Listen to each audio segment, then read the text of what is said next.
Sherlock Holmes has a visitor.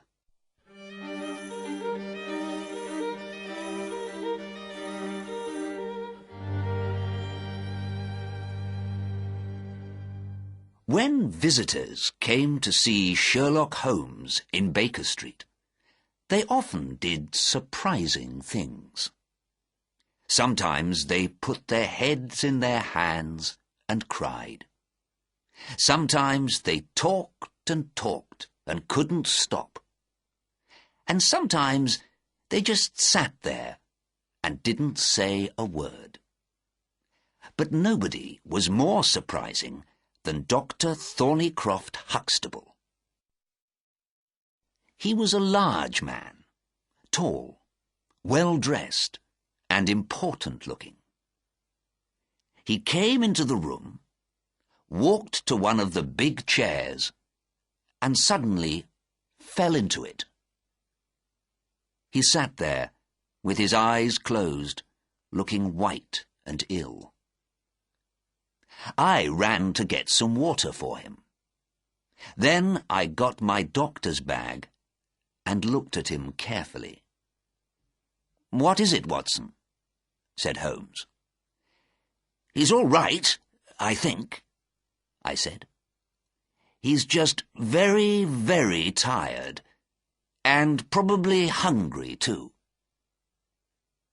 Holmes looked in the man's pockets and found a train ticket from Mackleton in the north of England. "Mackleton? That's a long way," said Holmes. "It's not 12 o'clock yet, so he probably left home before 5 o'clock this morning." After a minute or two, the man began to move, and his eyes opened. A second later, he got quickly to his feet. His face was now red and unhappy. "Mr. Holmes, I am so sorry. I forgot to eat or drink anything this morning. That's why I felt ill." "When you feel better," I began. "I'm better now, thank you," said our visitor. "And I want very much to talk to Mr. Holmes, to ask him something.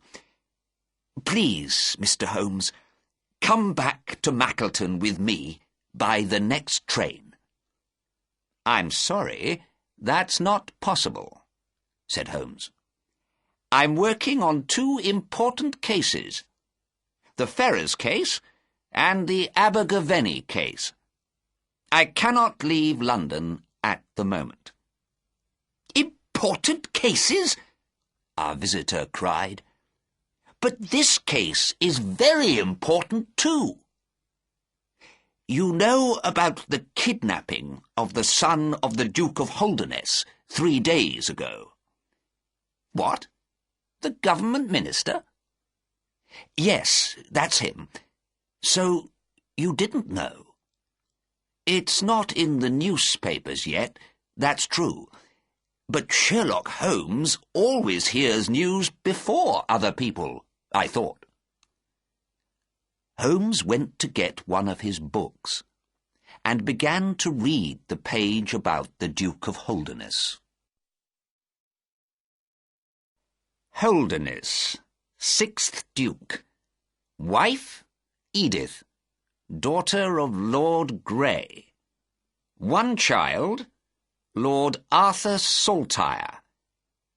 Houses in London, Lancashire, and Wales.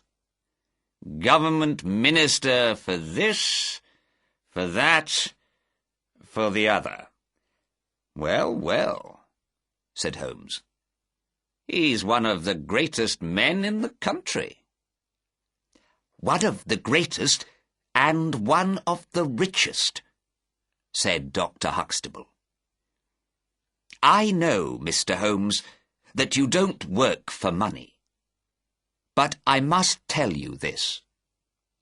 The Duke is offering £5,000 for news of his son, and another £1,000 for the name of his kidnapper. "That," said Holmes, "is a most interesting offer." He looked at me. "Watson, I think we are going with Dr. Huxtable back to the north of England this afternoon." Holmes then looked at Dr. Huxtable. "Now, sir, tell me everything. What happened? When did it happen? How did it happen? And why does Dr. Thornycroft Huxtable come to ask for my help 3 days later?" Our visitor drank some water and began his story.